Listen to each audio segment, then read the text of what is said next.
Bismillahirrahmanirrahim. Assalamualaikum warahmatullahi wabarakatuh.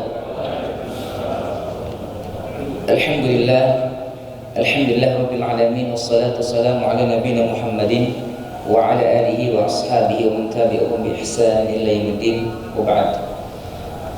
Allahumma inna nas'aluka 'ilman nafi'a wa rizqan thayyiban wa 'amalan mutaqabbala. Allahumma la sahla illa ma ja'altahu sahla wa anta taj'alul hazna idza syi'ta sahla.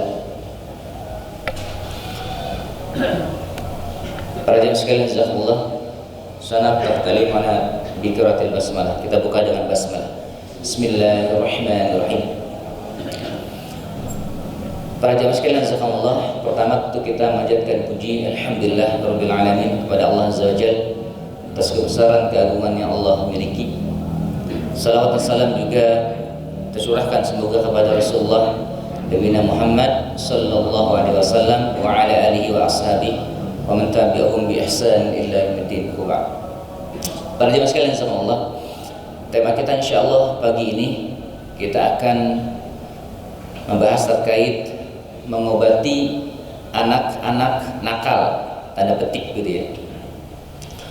Para jemaah sekalian jazakumullah, ketika kita berbicara terkait masalah keluarga, saya pernah sampaikan beberapa kali bahwasanya keluarga itu adalah sebuah miniatur, sebuah bangsa ya. Jadi kalau seandainya kita ingin memperbaiki bangsa negara kita, maka tidak lepas daripada peranan kita memperbaiki keluarga kita. Kalau kita juga ingin menggapai kebahagiaan pun juga kita memperbaiki keluarga kita. Jadi keluarga itu sangat berpengaruh ya, diperhatikan dalam Islam, diperhatikan dalam din kita, agama kita, karena sangat berpengaruh terhadap peradaban sebuah bangsa, bahkan sebuah umat. Makanya sampai saat ini para jemaah sekalian, alhamdulillah kami masih di lembaga Rumah Ta'aruf Indonesia, masih juga sama nih, tetap membutuhkan pertolongan para jamaah ya. Para akhwat sampai sekarang membernya sudah 170 orang ya. Yang baru sold out 45. Kita nikahkan gitu. Ada janda, ada duda gitu ya. Ada juga gadis ya, masih tersisa sekitar 130-an ya. Makanya nanti kalau habis ini ada yang mau daftar silahkan ya. Mungkin ya bukan daftar ini ya, daftar menyelamatkan ini ya. Para jemaah sekalian jazakumullah, dan dalam keluarga itu juga ada perkara yang sangat penting kita perhatikan selain bicara dari unit keluarga atau organisasi terkecil dalam keluarga, itu adalah seorang anak ya. Bahkan kalau saya sampaikan peranan atau fungsi anak itu dalam Islam ternyata Masya Allah ya banyak sekali. Dikatakan dalam sebuah hadis, ini hadis yang sangat masyhur di antara kita, yang menjadi tazkirah bagi kita semuanya jemaah sekalian. Kata Rasulullah, kullu bani Adam idza mata ibnu Adam inqata'a amalu illa min thalath.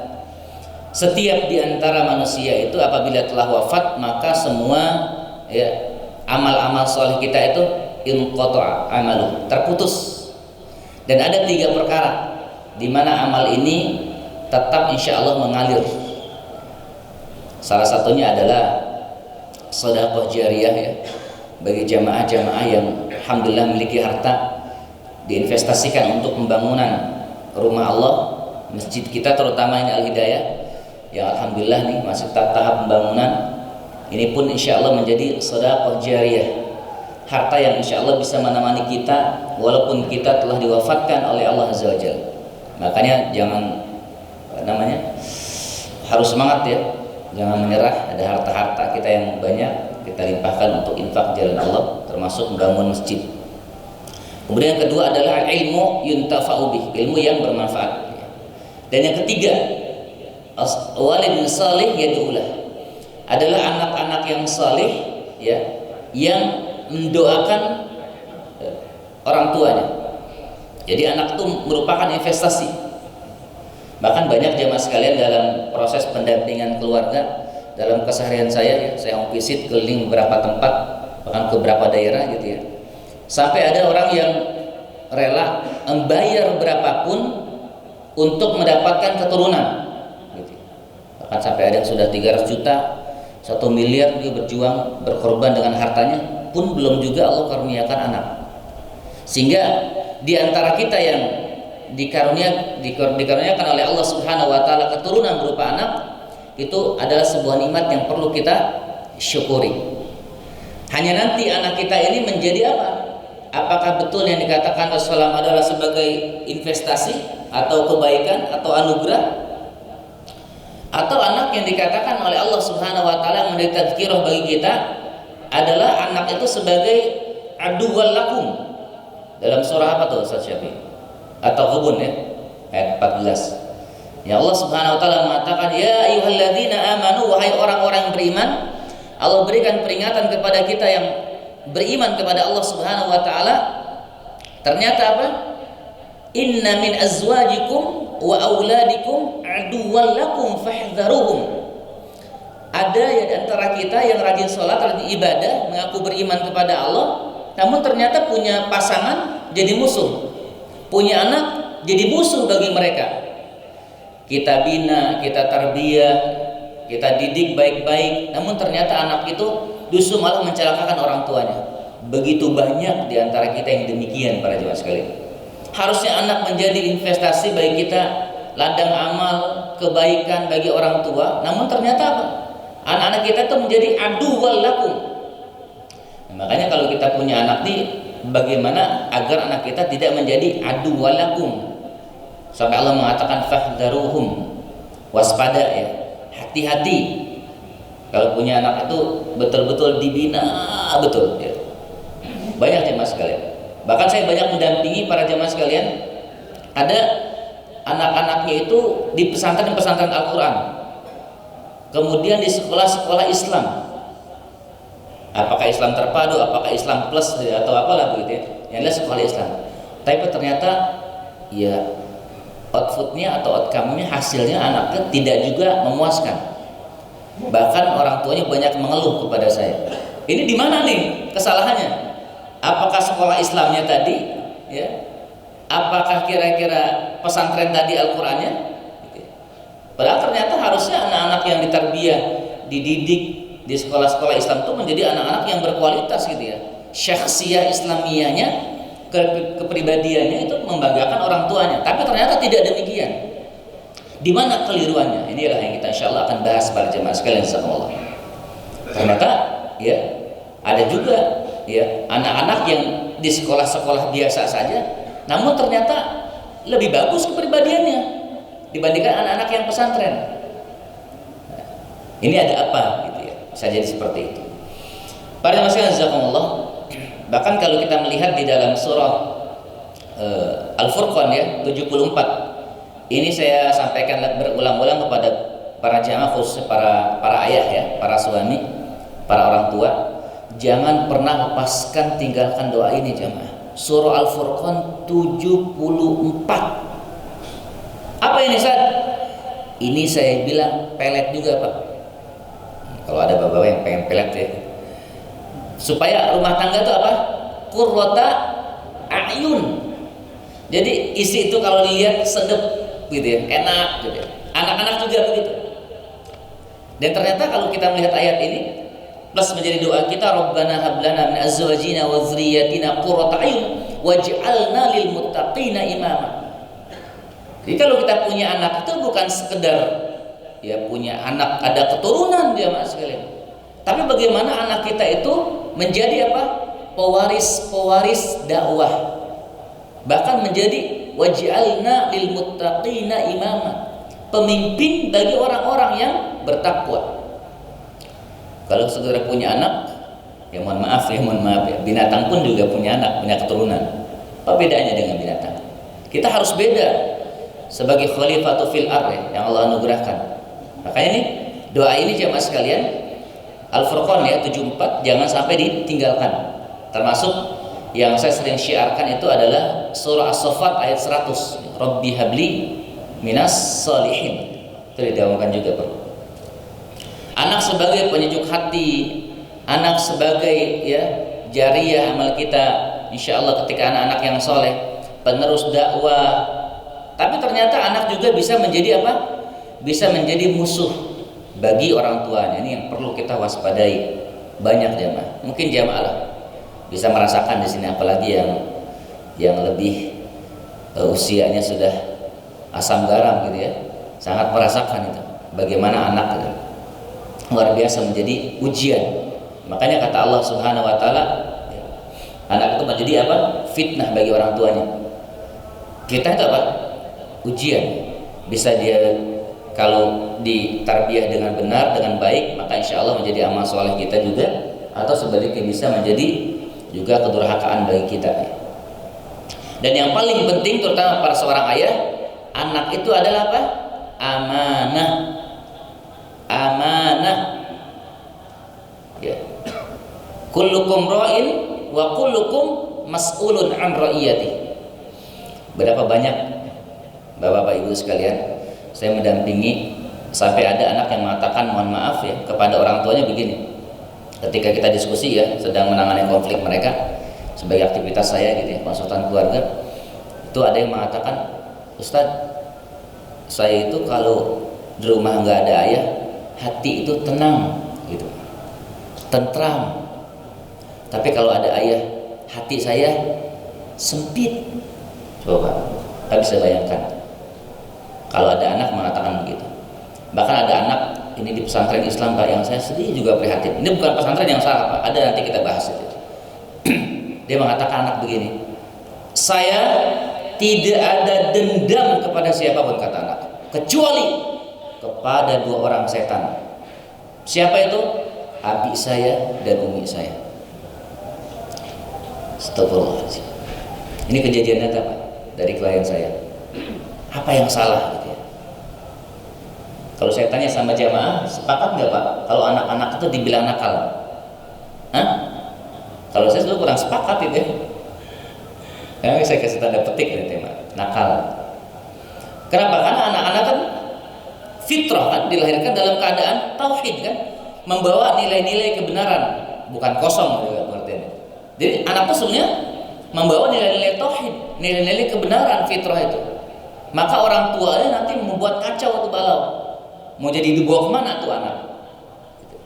Nah kalau orang tua wajar dibilang nakal Pak kita nih, ya, diceramain sama ustaz berkali-kali, ya kan?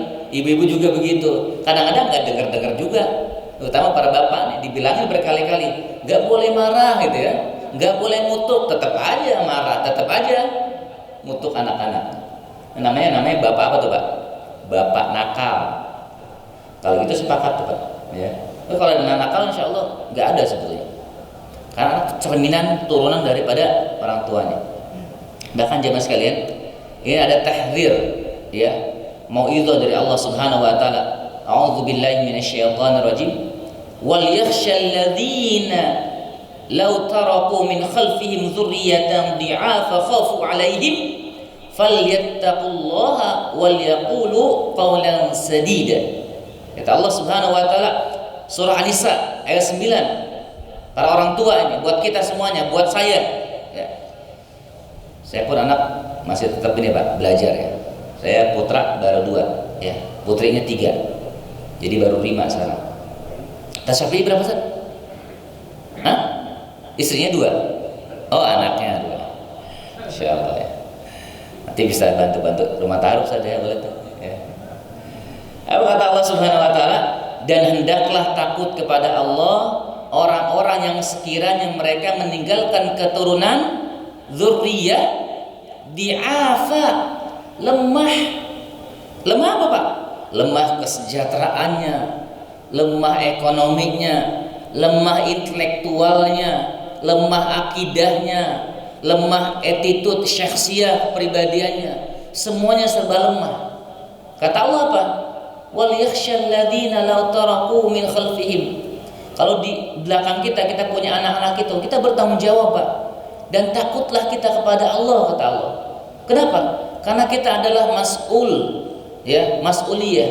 Kita ra'in. Kita diminta pertanggungjawaban di hadapan Allah Subhanahu wa taala terhadap anak-anak kita. Ini tema kita adalah anak. Anak-anak kita jemaah sekalian. Jadi anak kita sekarang seperti apa akhlaknya? Yang ditanya siapa? Orang tuanya, Pak. Dan terutama siapa? Ayahnya. Nggak bisa kita nolak itu. Itu memang sudah begitu hukumnya. Bahkan kata Allah Subhanahu wa taala, oleh sebab itu hendaklah mereka bertakwa kepada Allah. Nah, maka ini ketika Allah mengingatkan tentang kesejahteraan anak, ada nasihat takwa, Pak. Kenapa?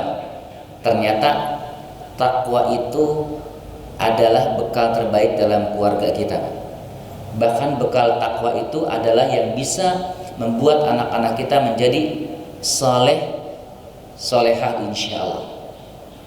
Makanya kalau kita melihat di dalam suratul Kahfi, para jemaah sekalian, ketika ada anak kecil yang dibunuh, ketika ada perahu yang dirusak, ya.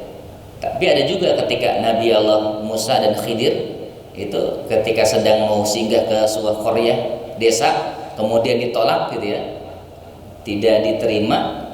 Ternyata malah apa? Malah dibangunkan rumah yang tadi rumah itu yang reot, direnovasi, diperbaiki. Ketika Musa bertanya, ini anak kecil nggak bersalah malah dibunuh, ini malah perahu ya kita baru menumpang malah dibocor, dirusak.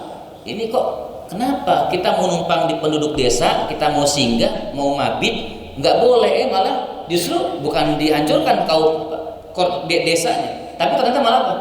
Ada rumah yang direnovasi. Apa kata Khidir? Wa kana abu salihan. Ternyata orang tuanya itu adalah orang tua yang soleh.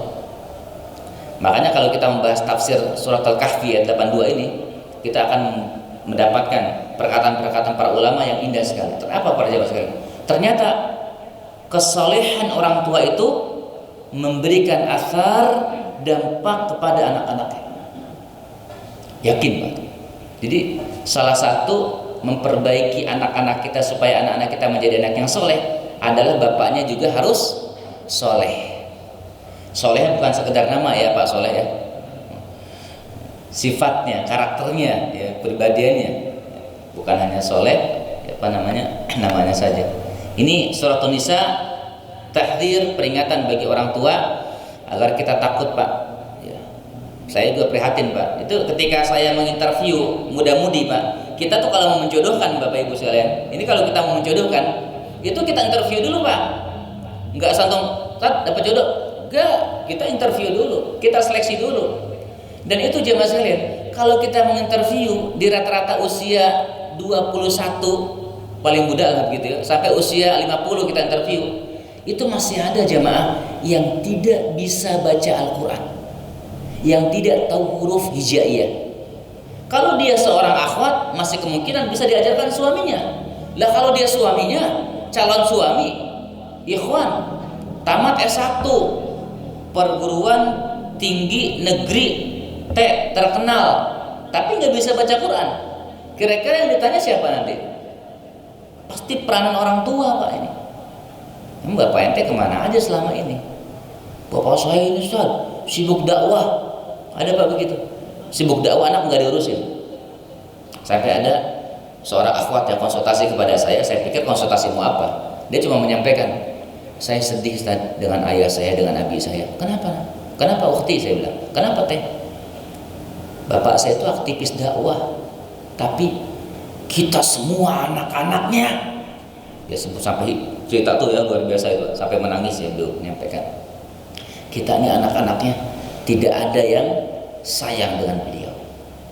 Bahkan dengan pandemi ini ya, COVID saat itu, beliau cerita, ayah baru tahu ternyata ayah tuh nggak deket sama anak-anak. Dia sampai cerita menangis. Saya bilang astagfirullah, kan abi seorang pendakwah. Iya, semua orang pasti takjub dengan abi saya. Tapi ternyata bagi kami anak-anaknya, abi nggak ada apa-apanya. Kejadian nyata, Pak. Saya bukan hanya pengajar, Pak. Saya memang mendampingi problem-problem keluarga, Pak. Sehingga kadang-kadang kita banyak berkaca jemaah sekalian, banyak berkaca gitu ya. Apa yang salah? Dakwah luar biasa, tidak ada yang salah. Masya Allah, amal berkah, amal soleh. Maka kalau ada yang keliru Pak, ini kita evaluasi muhasabah bersama-sama. Sehingga sama Pak, saya pun juga sebagai seorang ayah, sebagai seorang abi punya anak 5, bertanggung jawab dengan anak saya. Terutama tadi Pak, baca Quran Pak. Coba bisa ditanya, ya, bagaimana tuh anak kita usia SMP, ada Bapak SMP ya, SMA, udah bisa baca Quran belum? Belum bisa, panggil Ustaz, leskan, ya, Kementerian Mondok, panggil Ustaz, les, target Ustaz. Anak saya supaya bisa baca Quran nih, berapa Ustaz saya kasih? 3 bulan bisa baca Quran, mau nggak saya kasih 100 juta? Bisa nggak begitu Pak? Ini kadang-kadang orang tua pilih-pilih ya kan. Kalau bahasa Inggris berapa Ustaz? Pak, Mister, les bahasa Inggris 5 juta, oke. Wow. Kalau baca Quran seikhlasnya. Ya. Ini kadang-kadang prihatin. Amal akhirat, ya, hitung-hitungannya luar biasa. Ya. Buat dunia saja. Ternyata kadang-kadang masih banyak PR orang tua Pak begitu. Ini cara pandang kita. Bagaimana anak kita menjadi Al-Quran? Sama Quran saja masih hitung-hitungan. Ini para jemaah sekalian, jazakumullah. Tadi saya sampaikan hadis ini, yang kullukum ra'in wa kullukum mas'ulun an ra'iyati. Akidah anak kita Pak, ingat di dalam surah Luqman ketika memberikan nasihat kepada anaknya, ya bunayya la tusyrik billah inna syirka la dzulmun 'adzim. Kemarin Pak, ini ada kejadian yang menyedihkan juga. Saya ketika mendampingi salah satu pejabat ya, beliau negeri ini, khodimatnya itu kesurupan. Ada sekitar, kalau ngakunya si jinnya, tapi jin tukang bohong Pak, jangan dipercaya juga. Ini ngakunya si jinnya ada 10 di dirinya gitu. Tapi baru keluar 5. Dan meruqyah itu agak-agak cukup dikatakan berat. Ada apa ini ya? Dan saya dampingi, ada suaminya si khodimat itu, saya tanya, Pak, punya jimat enggak? Punya keris enggak? Punya kujang enggak? Dia mengatakan apa Pak? Jimat? Entuk Tad. Tidak, saya tahu Ustaz. Jimat itu hukumnya apa? Syirik. Dia bilang, Pak, saya tanya, punya jimat enggak? Keris enggak? Kujang enggak? Wafak enggak? Enggak ada. 1 jin keluar, 2 jin keluar, 3 jin keluar, hampir 5 lah, 5 jin itu keluar. Kok rada-rada hese gitu Pak, susah gitu ya, kenapa ini? Saya tanya lagi Pak, yang kedua saya tanya sama beliau, ini keprihatinan kita Pak terhadap pemahaman akidah gitu.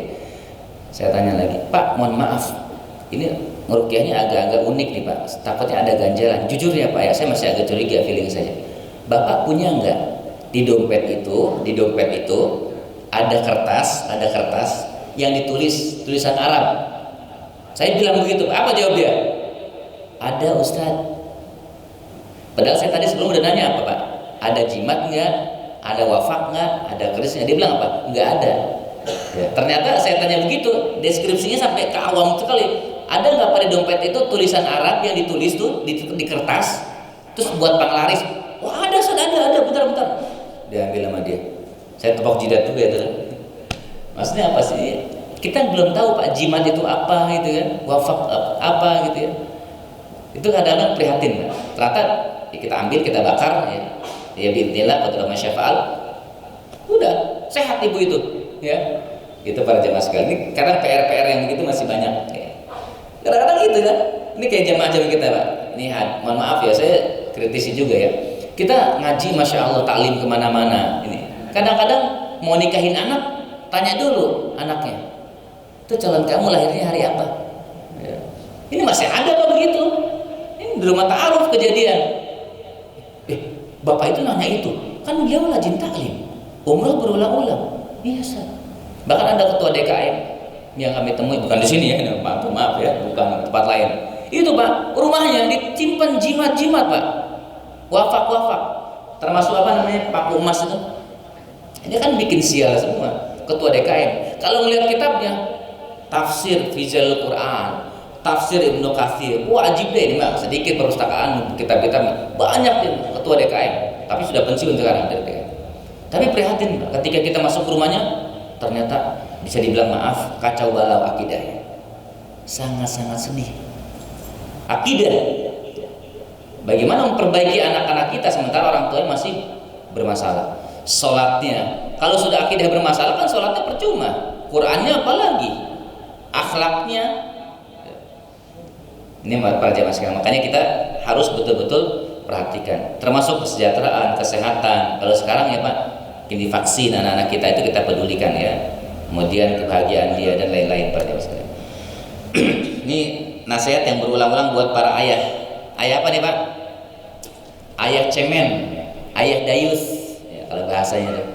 Kata Rasulullah, ya, salah 3 orang yang mereka tidak akan masuk surga atau diharamkan surga untuknya. Qad harama alimul jannah. Pertama adalah mudminul khamar, pecandu. Yang kedua pendurhaka terhadap orang tua, al-aq, ya, hukukul walidain. Yang ketiga dayus, alladzi yuqiru fi ahli khabath. Suami-suami yang cemen. Kemarin saya dapat konflik Pak.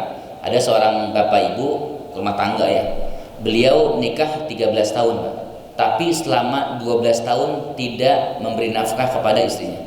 Padahal gajinya itu Pak puluhan juta. Ini perhatiin. Ini kalau ada suami yang gini, kalau ada suami begini, ini suami-suami yang bakaran di akhiratnya apa? Muflis kemungkinan.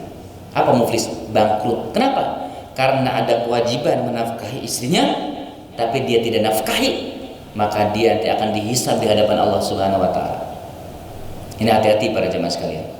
Sampai ketika saya dialog dengan beliau ini saking keawamannya Pak, Bapak zakatnya rutin enggak? Makanya ini Pak Anton jamaah tuh syiar zakat mal juga terus di ini kan Pak ke masyarakat. Karena ada juga kadang-kadang yang belum paham. Yang di Bekasi saya dampingi begitu. Saya tanya, Bapak zakatnya observasi keluarga, Bapak zakatnya rutin enggak? Rutin Ustaz. Tiap minggu, tiap bulan, tiap tahun.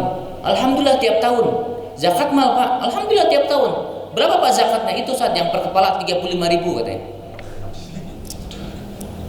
Saya cerita, bukan konyol-konyol, ada lah ya. Belum lama ini saya tanya 3 pekan lalu. Jadi ada orang yang berasumsi zakat mal itu ya zakat fitrah itu 35.000 itu. Gaji beliau 60 juta ya per bulan. Coba kalau hitung zakatnya, kelar nih masjid kayaknya. Ini kadang-kadang itu jemaah sekalian. Ini menjadi perhatian kita sebagai orang tua ya. Nanti dayus kita kawan-kawan bahas lebih rinci lagi para jemaah sekalian. Bahkan yang sangat penting kalau kita melihat ini ada tesis atau disertasi karya ilmiah para jemaah sekalian. Hiwarul aba ma'al abna fil Qur'anil Karim ya wa tatbiqatu at-tarbiyah. Itu dikatakan ada 17 komunikasi hiwar antara orang tua dengan anak. 17. 14 siapa? Ayah dengan anak. Yang 2-nya ibu dengan anak. Yang 3-nya orang tua tapi nggak disebutkan siapa, ibu atau anak. Kalau di sini lihat sini Pak, ya ini karya ilmiah ini sudah diteliti gitu ya. Berarti yang paling bertanggung jawab dalam rumah tangga siapa terhadap anak-anak? Hah? Ngaku aja bilang saya gitu ya. Ya saya maksudnya Pak, saya kita semua gitu. Ini penting para jamaah sekalian. Dan kata Ki Hajar Dewantara itu ada 3 hal yang mempengaruhi karakter anak-anak kita. Ini nggak bisa disalahkan, makanya sekolah. Pertama siapa? Itu adalah usroh, keluarga. Yang kedua lingkungan, bi'ah, di mana dia sekolah. Yang ketiga masyarakat. Ya, ini juga menentukan Pak anak kita tuh dididik seperti apa. Tapi dari nomor 2 dan nomor 3 yang paling besar itu adalah keluarga. Makanya kalau jadi anak kita seperti apa, memang si sekolah berpengaruh, memang si lingkungan masyarakat berpengaruh, tapi paling besar adalah orang tuanya Pak. Makanya kalau anak-anak kita pengen anak sehat, anak yang soleh, itu diperhatikan yang tadi saya sampaikan di atas tadi sebagai muqaddimah para jemaah sekalian. Kita bahas terkait anak-anak kita yang nakal macam-macam nih ya. Makanya saya katakan mengobati, menyembuhkan. Karena ada juga memang betul-betul penyakit medis juga terdeteksi kepada anak-anak kita. Ini masalah yang biasa terjadi pada anak-anak kita yang kita sering sebut apa sih? Nakal. Karakternya buruk atau kita bilang toleh. Lawannya soleh apa? Toleh Pak. Atau malas sholat. Ada anak yang mohon maaf ya sampai sekarang tuh Pak, kasihan orang tuanya. Sibuknya apa? Gadget, HP terus, nggak bisa diatur lagi buat untuk ibadah sholat. Apalagi melawan orang tua, dinasehatin galakan anak-anak kita. Bahkan ada orang-orang tua yang tadi dayus itu ya, takut sama anak-anak jamaah sekalian. Ini yang sangat prihatin di antara kita. Stres, bipolar, depresi, Pak. Ada seorang rumah tangga itu ya, seorang istri menikah, itu sama suaminya itu kalau lagi marah Pak, luar biasa. Ya. Penyakitnya itu kambuh, naik turun kalau kita bilang gitu ya. Kalau lagi benci sama suaminya, benci banget, minta cerai. Setelah diceraikan, dia nangis-nangis minta rujuk. Ya. Ini ada yang begitu. Ternyata jemaah sekalian, nanti ada penyebab-penyebabnya. Apa? Insecure, malas, loyo, mager, ya, nggak bergairah. Ini, apalagi depresi bagian daripada itu ya. Anak-anak milenial sekarang insecure katanya, gitu ya. Apa nih insecure ya? Tadi kelesuan, futur. Ya, ini anak-anak kita ada yang begitu. Dalam aku nggak usah kuliah lah. Enak kuliah. Nanti kamu nikah, nggak usah nikah, nggak usah kuliah lagi. Kamu ngapain? Dalam gini aja di rumah. Ada yang gitu Pak. Ya, anak nggak mau ngapa-ngapain. Bahkan sampai ada yang beliau sarjana di IAIN ya. Bahasa Arabnya fasih, masih tersisa itu kefasihannya. Ngomong sama masih bahasa Arab masih oke. Kemudian Quran juga masih bagus, suka nyambung gitu. Tapi ternyata apa? Di rumah aja Pak, nggak ngapa-ngapain. Depresi. Melamun, malas sekolah. Anak melihat jin atau merasa ditemani oleh jin. Anaknya pinter ada juga, dan lain-lain, banyak sekali gangguan pada anak Pak. Masing-masing kita bisa merasakan itu ya. Yang terbaru itu ada anak yang saya dampingi itu Pak, anak-anaknya dua cerdas. Ini usia SMP, ini akhwat ya. Usia SMP, yang satu usia SD, kelas 6 sama kelas 2 SMP. Itu jamaah sekalian, anaknya cantik-cantik dan pinter-pinter berprestasi. Ternyata apa? Yang SD ini fisiknya kurus kering Pak. Kurus kering. Ya. Yang kedua itu kena kanker otak. Ini masih orang-orang kita ya di daerah Bogor. Yang satu di Cilebut.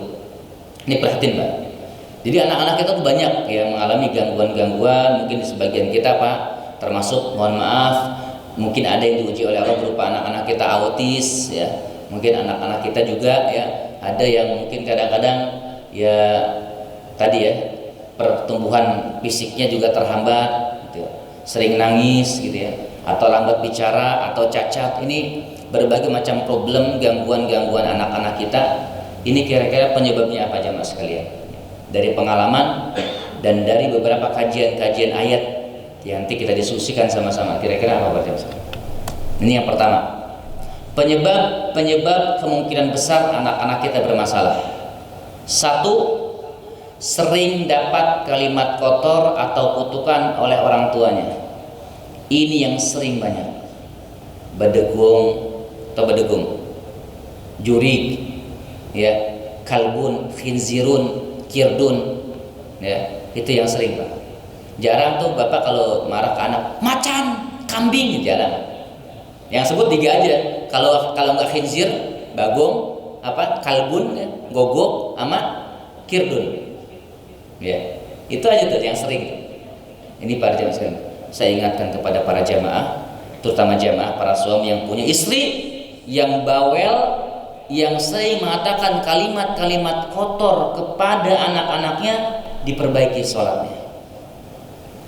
Karena kemungkinan besar asbab penyebab kita buruk, dalam syakhsiyah, kepribadian atau nafsiyah kita, itu tidak lain adalah karena sholat kita bermasalah. Karena sholat yang benar tanha anil fahsya wal munkar, pasti akan membentuk karakter kita menjadi karakter yang lebih baik. Bahkan ada yang saya pernah juga sampaikan berkali-kali sebagai pengingat kita, rajin sholat orang tuanya, tapi kalau marah sama anaknya, jenggut Pak, kepalanya, rambutnya dijedorkan ke tembok, ceger anaknya, sampai dia yang nggak berani cuma nama istrinya aja, laki-laki ini, bapak ini. Saya kemudian akhirnya suatu ketika cucunya itu mau mau dibunuh gitu ya, tapi kesetanan Pak. Bapak ini ada jenazah mau kesetanan, mungkin luar biasa. Ketika mau dibunuh, setelah itu istri berdoa gitu, ya Allah berikan yang terbaik buat suamiku gitu. Akhirnya stroke, langsung jupalit jatuh, dan saya diundang ke rumahnya ketika itu. Ini Pak, hati-hati dengan kalimat-kalimat kotor orang tua. Maka kata Salam, katakan yang baik Ya, kul khairan au liyasmut. Katakan yang baik dalam rumah tangga itu. Ya. Gimana Ustaz? Anak kita udah kesal banget nih, jadi musuh kita nih, nyusahin banget. Surah At-Taghabun kata Allah, wa in ta'fu wa tasfahu wa taghfiru. Wa in ta'fu udah lapang dada aja, wa tasfahu maafin aja. Wa in ta'fu maafkan, tasfahu lapang dada, wa taghfiru udah ampuni. Ya. Ini ayat ini At-Taghabun ayat 14 ini kan asbabun nuzulnya ketika para sahabat ya sedang mau hijrah gitu ya, mau hijrah ke Madinah, dari Mekah ke Madinah. Ternyata ya sahabat yang lain udah keduluan hijrah. Akhirnya suami ini ayahnya tertinggal gara-gara keluarganya.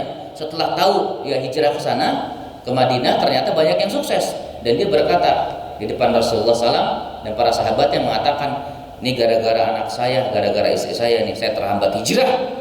Saya mau siksa anak-anak saya mau hukum anak-anak saya. Maka turunlah ayat ini.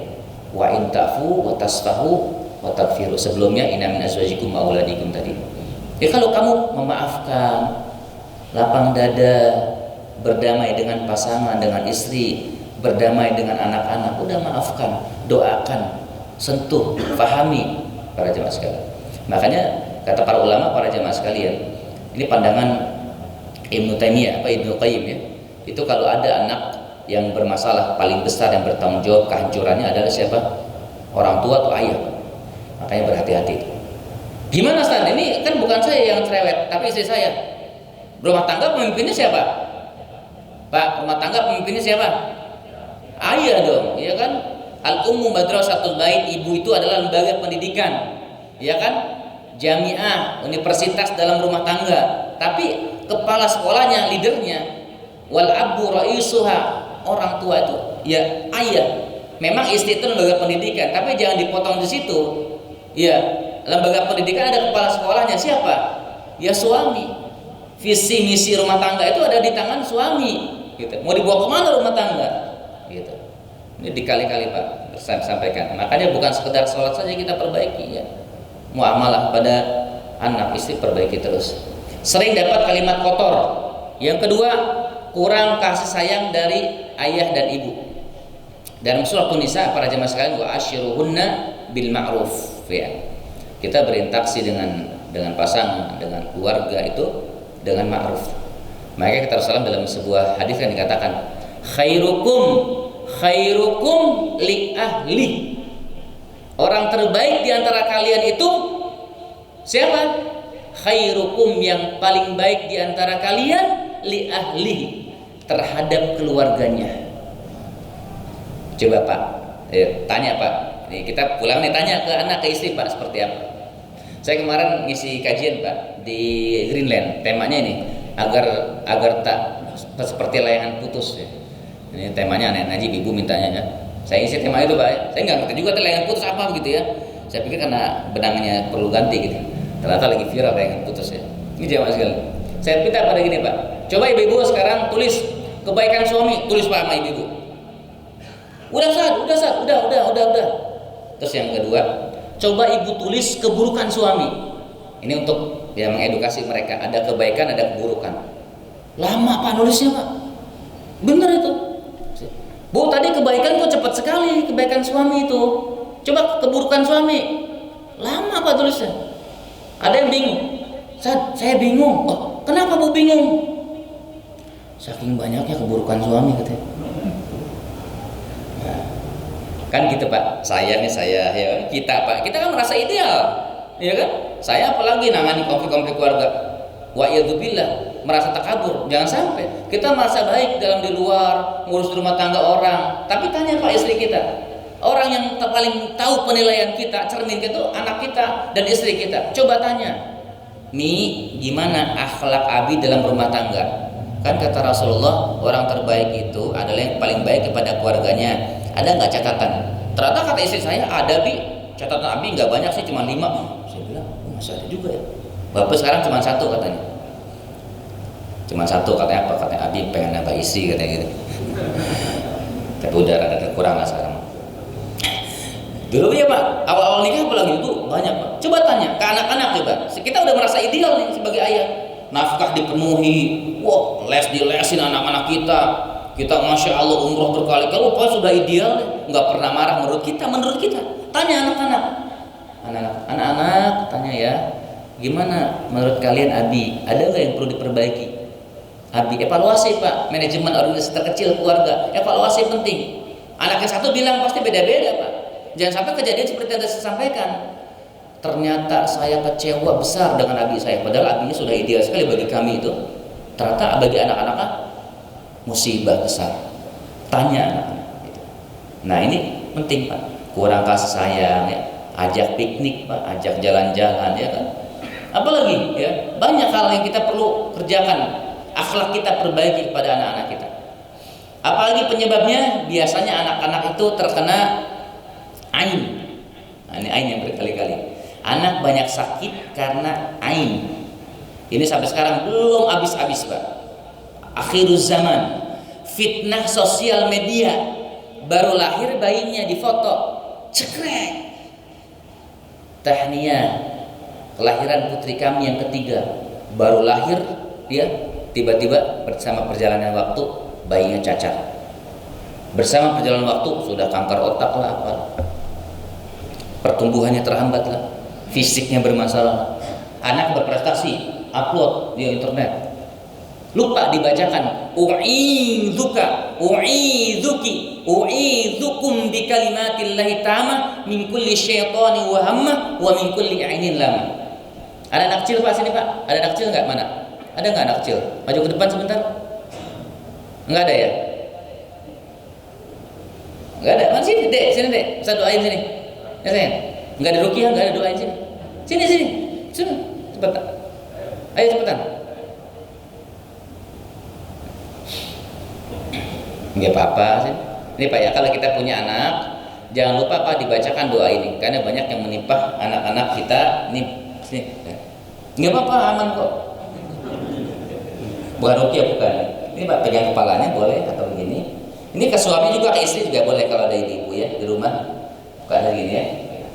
Bismillahirrahmanirrahim. U'idzuka bi kalimatillahi tamah min kulli syaitani wa hamma wa min kulli ainin lama. Aku perlindungan kamu wahai putraku, sebut namanya, dengan kalimat-kalimat Allah yang sempurna dari gangguan syaitan, dari gangguan binatang, dan dari gangguan ain yang membahayakan. 3 kali diutin. Jadi kalau anak kita banyak yang muji, nanti udah besar ada yang dengki pun, insya Allah anak kita terjaga. Ada wiqayah. Ini penyakit akhir zaman Pak sekarang. Enggak kelihatan gitu ya, tahu tiba-tiba anak-anak itu bermasalah. Biasanya cirinya apa? Kalau fisiknya dadanya sering sesak. Kan kalau jinasab itu 2 cirinya. Kalau tidak kepala depan sakit ini, sama kepala belakang, sama perut, lambung ini jinasab. Orang-orang jinasab itu. Kalau fisiknya selain sakit lambung sama dada apa sama kepala, sama ketika dengan pasangan tuh sering benci yang tidak jelas, ini jinasab. Nah kalau ain biasanya lemas Pak, sering lemas, tidak bergairah, terhambat pertumbuhannya, ini bisa jadi kena ain. Karena apa? Karena pujian orang atau karena kedengkian orang. Apalagi penyebabnya, anak-anak kita banyak nakal, banyak sakit, banyak problem, biasanya lemah bakti orang tuanya pada orang tua. Ya sederhana saja Pak, anak saya banyak sakit gitu. Kok sakit-sakit mulu sih anak-anak? Saya introspeksi, saya ke orang tua saya perbaiki ya, akhlak saya perbaiki kembali ya, perlakuan saya, Allah mudahkan kesembuhannya. Itu Pak. Ya, makanya ketika ada orang-orang yang kemarin yang tadi pesantren Quran itu, kenapa pesantren Quran pada berhenti? Ternyata apa? Saya tanya, Bu, kan dia bilangnya ruqyah Pak. Ini kita nih apa ruqyah Pak ya? Tolong Pak, jangan apa-apa disalahin jin. Kasihan Pak jin, ya. Apa-apa jin gitu ya. Tolong ruqyah, ini anak saya ada jinnya. Tolong ruqyah, anak saya ada jinnya. Enggak ya. Belum tentu jin ya. Bisa dia jin bapak moyangnya, bapak ibunya jin. Tapi saya bilang, udah Bu gini. Saya bilang, sebelum nih ruqyah anak saya tanya, ibu sama bapak sama orang tua baik enggak? Nunduk Pak suaminya. Ke istrinya. Apa istrinya bilang? Iya Ustaz, saya sudah 2 tahun gak tegur sapa sama mertua. Astagfirullah. Iya Ustaz. Suaminya yang satu lagi, yang lain lagi keluarga ini, borokan kakinya ya, rusak. Anaknya tidak bisa bicara Pak, usia 5 tahun, lambat. Tad ruqyah takut ada setan. Tar dulu Bu, jangan setan-setan dulu, saya bilang. Saya tanya sama ibu, sama orang tua gimana? Iya Ustaz, panjang lebar cerita. 9 tahun tidak pernah pulang ke orang tua dan dengki sama orang tuanya, dendam sama orang tuanya. Ini orang tua, dia dendam gak sama orang tuanya. Kan kita tahu para jemaah sekalian, ya, man ahabba yabsata fi rizqi wa yansa fi atharihi falyasir rahimahullah. Ketika kita ingin dipanjangkan umur, usia, rizki, ya, itu salah satu silaturahmi, dan orang tua itu lebih wajib. Bahkan berbakti kepada orang tua itu kan amalan bakti setelah mentauhidkan Allah Azza wa Jalla. Wa'budullaha wa la tusyriku bihi syai'an wa bil walidaini ihsana. Itu selalu sandingannya sebuah kalimat yang agung, itu mentauhidkan Allah. Jangan syirik, baru berbakti kepada orang tua. Ternyata ada orang sudah rumah tangga lupa sama orang tua, anaknya bermasalah. Makanya kalau punya orang tua, pulang Pak. Lihat orang tua kita di Jawa, di Palembang, di Lampung. Makanya saya, masya Allah, tabarakallah, takjub dengan ketua DKM ya Pak Anton ya. Sering pulang kadang-kadang, hilang mulu gitu. Pak Anton kemana? Palembang. Palembang. Kemana? Orang tua. Masya Allah. Pasti Allah berkahi keluarga itu, insya Allah. Ya. Pulangnya bukan kemana-mana itu ya. Kemana? Ke Garut, ke Tasik, ke Ciamis. Kok ada 3 pintu ini? Ini bukan, kalau Pak Anton rutin ya. Itu insya Allah ya. Tuh. Kalau saya ke Gunung Putih sama Ciampea lah. Kalau enggak ke orang tua istri ya ke orang tua saya itu ya. Ini para jemaah sekalian, hati-hati ya. Lemah bakti kita sama orang tua berasar buruk bagi anak-anak kita. Anak diberikan makan dengan harta yang haram, riba, subhat, jangan masuk rumah kan, ya, di luar aja. Masa dia buat toilet, buat jalan kalau ada yang haram-haram, ya, jangan masuk rumah, masuk perut, ya, naudzubillah. Terkena jin nasab, ini juga ada anak-anak kita yang terkena jin nasab menjadi bermasalah akhirnya. Kalau anak jin nasab apa tadi ciri-cirinya? Indigo sejak kecil. Sama orang tuanya marah-marah, ngamuk-ngamuk, malas sholat, malas baca Quran, baca 1-2 ayat langsung merinding, itu gangguan jin nasab. Syuruk jam berapa Pak? 5:53 ya, supaya saya bisa. Terkena jin nasab, apalagi terkena jin iseng, jin pasik. Apalagi Pak penyebabnya anak-anak kita lupa nazar. Apakah anak-anak yang nazarnya lupa atau orang tua? Saya pengen mengumrohkan, saya begini, saya begitu, berdoa sama Allah, kemudian bernazar sama Allah, ternyata lupa nazar, berdampak pada anak-anak. Banyak mengutuk tadi sudah, orang tua yang lemah sedekah. Ini tadi ya, harta yang tidak dizakatkan itu jadi penyakit Pak, dan itu biasanya penyakitnya karena pada anak-anak kita. Makanya kalau rumah kita banyak bermasalah, terutama anak-anak kita, tidak ada lain, penyebabnya adalah dosa kepada Allah. Tinggal kita evaluasi aja apa kira-kira. Makanya sampai-sampai kata para ulama sufi itu dalam makna positif gitu ya, mereka tuh ketika melihat tikus-tikus, melihat dosa-dosa mereka kepada Allah tuh bisa melihat dari tikus-tikus, binatang-binatang yang menjijikan berkeliaran di rumah. Sampai seperti itu Pak pendalamannya. Artinya ketika misal rumahnya bermasalah, gersang, sering cekcok, banyak tikus yang gak jelas, binatang menjijikan, tuh berarti wah ini lagi futur nih. Bisa mendeteksi seperti itu. Pendalaman maknanya luar biasa terhadap ma'rifatullah gitu ya. Sebaliknya, rumah tangga yang diberkahi oleh Allah, diridhoi oleh Allah, ada cahaya-cahaya Quran tumbuh dibaca, dibangun terhadap syariah yang benar, itu insya Allah ya akan berkah rumahnya. Qati rahim, putus silaturahmi pada orang tua, termasuk tadi kezaliman pada makhluk, kebiri hewan ya, pelihara burung, ikan ya, lupa dikasih makan. Pelihara ikan mas koki, kasihnya cireng ya, meninggal ikannya. Hati-hati ya. Kucing kasihnya tulang iga, bingung dia makannya ya. Ini hati-hati Pak, itu hal sederhana Pak, sederhana ya. Makanya yang punya kucing tuh ada yang steril semuanya, anaknya mandul kemudian ya, naudzubillah. Kezaliman kepada makhluk, hati-hati. Ini orang tuanya kadang-kadang. Rumah ada sihir juga bisa menjadi penyebab kendala anak-anak kita bermasalah. Terutama kadang-kadang, saya ingatkan ya jamaah yang punya khodimat, pembantu, kontrol pembantu akidahnya seperti apa Pak. Karena banyak beberapa pasien saya, klien saya itu, mereka anak-anaknya itu bermasalah, karena dia punya pembantu dan pembantunya jaganya itu pakai jimat. Dia anaknya nurut, bahkan lebih nurut kepada pembantunya khadimatnya dibanding sama orang tuanya. Nggak mau makan sama yang lain, sama pembantunya mau makan. Nah ini jemaah sekalian jazakumullah. Jadi kalau udah begini kita tanya jawab ya. Dikit lagi deh ya. Banyak kamar kosong, sering pamer sosial media, rumah jauh dari bacaan Quran, sering mendatangi ustadz dukun atau kiai dukun. Kalau dukun masya Allah jamaah gini mah nggak ada, tapi yang kiai dukun kadang-kadang masih ada kita datang itu. Naudzubillah. Lemah doa orang tua, khadimat memakai jimat, ini bisa menjadi penyebab, termasuk rumah banyak patung dan lukisan-lukisan makhluk hidup. Ini banyak kejadian, ini penyebab-penyebabnya. Solusinya jamaah sekalian, kalau anak kita sering kutuk, bayar kafarat. Orang tua lupa nazar, bayar kafarat. Al-Maidah 89. Ya. Jika anak terkena penyakit ain, nanti Mas tadi kita share kalau ada yang mau. Anak kita terkena ain, cacat, terhambat pertumbuhannya, maka nanti bisa jamaah sekalian, anak itu dimandikan sisa air wudu. Air wudu siapa yang kira-kira? Kalau neneknya sering muji, neneknya lah. Kalau ibunya sering muji, bapaknya lah. Itu banyak. Ya, nanti itu untuk mengobati terapi ain. Ya. Dan kalau nanti cuma ada sihir apa, nanti kapan kita bahas pada tema-tema yang berikutnya, ini sebagai pembuka juga. Dia itu jamaah sekalian, ini solusinya ya. Kalau ada ini kafarot, kalau ain dimandikan, ya. Terus silakan kalau ada diskusi dulu. Ya, silakan jamaah sekalian sama. Mangga.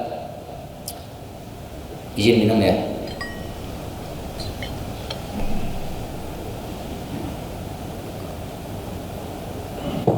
Silakan bertanya. Assalamualaikum warahmatullahi wabarakatuh. Terima kasih Pak Ustaz. Ya. Soalnya pagi ini ingin bertanya Ustaz, kalau misalnya ada anak yang sekarang kan lagi cuma game ya. Joro. Main game. Oh iya, main game. Jadi sehingga minatnya itu lebih banyak ke apa namanya, ke game terus yang lain-lain yang suka betul, sehingga untuk sekolah atau kuliah pun jadi tidak berkenan gitu ya, bahkan menjadi gamer. Kira-kira untuk hal seperti ini apa ada kiat-kiat saya lebih pendekatan kepada agama atau beribadah? Terima kasih Ustaz. Ya baik. Terkait anak-anak kita yang sering main game Pak ya, itu bisa ada beberapa solusi. Pertama, kita bisa melibatkan psikolog ya dalam menangani anak-anak kita. Tapi kalau saya sebelum bicara psikolog, karena beberapa ada juga psikolog yang saya damping juga gitu ya. Jadi pertama Pak, evaluasi anak sering dikutuk apa tidak tadi. Ada orang tua kadang-kadang main game terus, mau jadi apa kamu? Mau jadi gembel? Itu berulang-ulang terus. Bener Pak, jadi gembel. Akhirnya betul bergaul sama anak-anak Pak gembel. Kalau ada begitu istri ya atau bapak sendiri dibayar kafarat dulu. Itu ya, bayar kafarat 10 bok nasi, 1 ucapan disedekahkan ke it'amu asyarata masakin, fakir miskin, atau 2 afa. Bukan ke masjid yang Jumat, tapi khusus langsung ke masjid objeknya.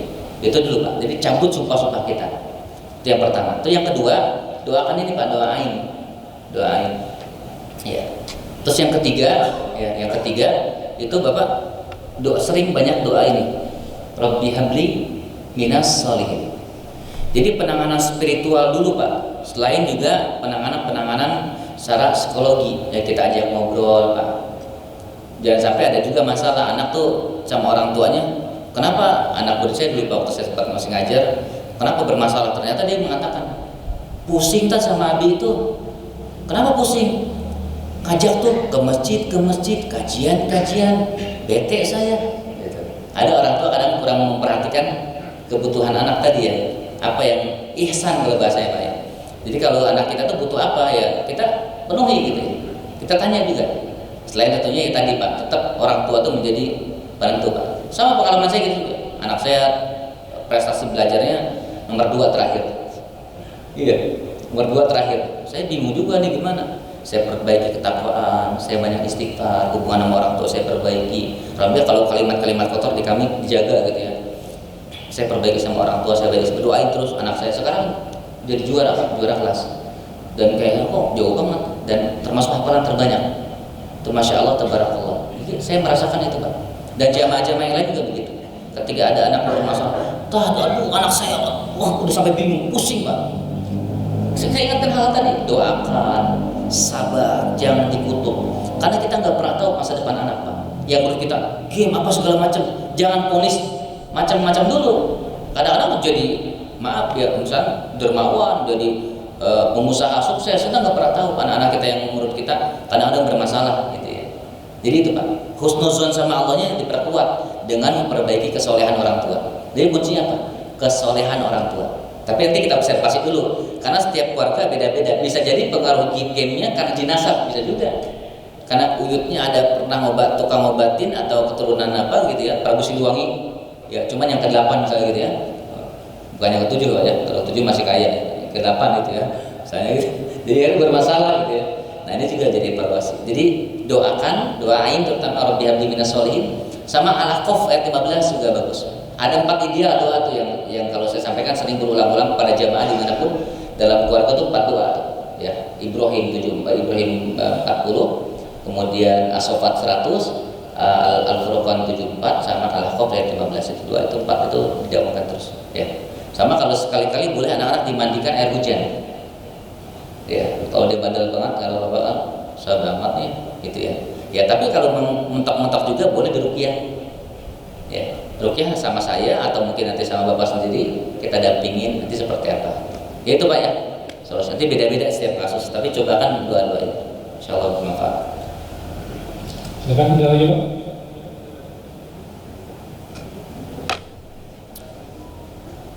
Kalau nggak ada nih Pak, nggak ada masalah atau banyak masalah ya? Paling begini ya Pak Tua. Tuh kayaknya saya tuh kayak. Ternyata kontrol ya, enggak? Ustaz, Ya. kalau anak sudah usia waktunya nikah, sudah punya income, kalau diukur ya udah mampu lah, tapi belum mau nikah, kira-kira apa dong? Iya. Temen saya aja Pak. Udah ditanya mau cari sendiri apa dicari? Enggak cari sendiri. Kapan ditanya? Ya tidak ada. Iya. Ada Pak, anak-anak yang seperti itu banyak hal. Ada juga anak-anak yang traumatik. Ya, jadi kayak inner child gitu ya. Jadi dia waktu kecil tuh sering menyaksikan kekerasan dalam rumah tangga sampai berdampak kepada dirinya. Itu kadang-kadang akhirnya ketika itu, kenapa nggak mau nikah? Terus didalami betul kita ngobrol baik-baik pelan-pelan. Saya nggak mau nikah, nggak mau seperti orang tua saya. Pak, mama saya itu berantem tiap hari, sholat rajin, itu Pak, ini ngeri Pak ya Bu ya. Jadi kalau kita ternyata di rumah tangga tuh betul dipotret sama anak loh, gitu ya. Apapun dipotret sama anak, sampai ada gitu Pak. Jadi ternyata dia gara-gara melihat orang tua sering cekcok, ya parah bapaknya kasar ya, sampai mukul segala macam, dan dia nggak mau menikah. Ini kalau cewek, dia nggak mau nikah, itu trauma. Dan Bapak ikut ajak, nanti kita ada ta'aruf camp Pak. Ta'aruf camp itu edukasi terkait kenapa pentingnya menikah gitu ya. Nanti ada edukasi bulan Februari insya Allah. Nanti Bapak kalau mau ikut, bukan Bapak ya, anak ya, jangan salah ini ya, dia nafsu duluan ya. Buat anak gitu ya, nanti saya share ya di Al-Hidayah atau di grup ya. Nanti Bapak bisa anak-anak suruh ikut gitu ya, ta'aruf camp. Banyak yang begitu, bukan 1-2, tapi setelah dia paham, ada yang nanya kepada saya, Tad, buat apa sih penting nikah selain buat ibadah? Ya kita jelaskan lah. Oh ternyata akhirnya sekarang ya sudah kita proses itu. Gitu Pak. Jadi memang kadang-kadang ilmunya ya belum diedukasi. Makanya kalau orang tua yang paham agama tuh, terutama anak perempuan, Dek kamu sudah cukup menikah ya Kak. Nanti saya, ini kan ayah, kamu mau menikahkan kamu sama si fulan gitu. Apa juga boleh kayak itu, sedikit intimidasi ke anak-anak. Ustadz, ayah atau bapak punya calon nih dari Ustadz, ada 10 biodata, kamu suruh pilih. Oh, bingung dia pasti. Oh, iya Pak, aku pilih sendiri aja. Gak apa-apa. Ada Pak, sampai sekarang tuh belum ini Pak, belum laris tuh Pak, doktor Pak, usia 38, S1, S2, S3-nya kimia Pak, gratis. Cuma terlalu encer otaknya, pinter banget itu ya. Sampai berapa Iwan tuh mental juga sama dia. Pas gitu taruh pendidikan S3, pada shock semua. Saya pada shock semua, apa kudu ustaznya juga nih. Sampai sekarang mah belum gitu ya.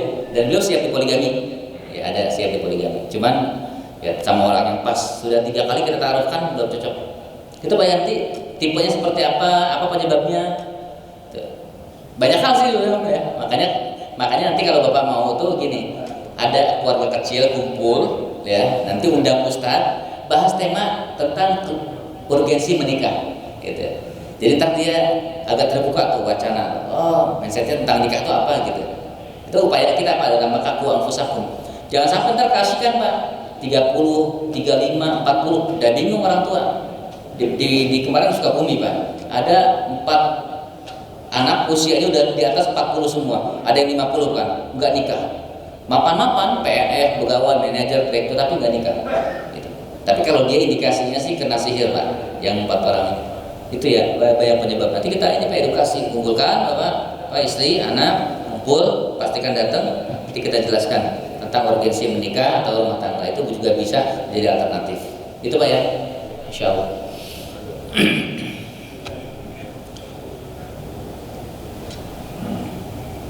Cukup Ustaz. Alhamdulillahirrahmanirrahim. Para jamaah sekalian, ini mudah-mudahan bisa menjadi dalam rangka anfusakum wa ahlikum nar ya. Kita menjaga diri kita, keluarga kita dari nerakanya Allah Subhanahu wa taala. Dan agar rumah tangga kita menjadi rumah tangga yang berkah. Lagi-lagi kalau kita ingin membangun sebuah peradaban, maka salah satu adalah takwinu baitul muslim, memperbaiki bagaimana keluarga kita benar-benar mengimplementasikan Islam yang benar dalam keluarga atau rumah tangga kita. Barakallahu fikum buat jamaah. Allahumma inna nas'aluka ilman nafi'a. Kami minta kepadamu ya ilmu yang bermanfaat, rezeki yang baik dan amal yang diterima. Rabbana zidna ilman warzuqna fahman. Rabbana atina fid dunya hasanah wa fil akhirati hasanah wa qina adzabannar. Walhamdulillahirabbil alamin. Subhanakallahumma bihamdika asyhadu an la ilaha illa anta astaghfiruka wa atubu ilaik. Assalamualaikum warahmatullahi wabarakatuh.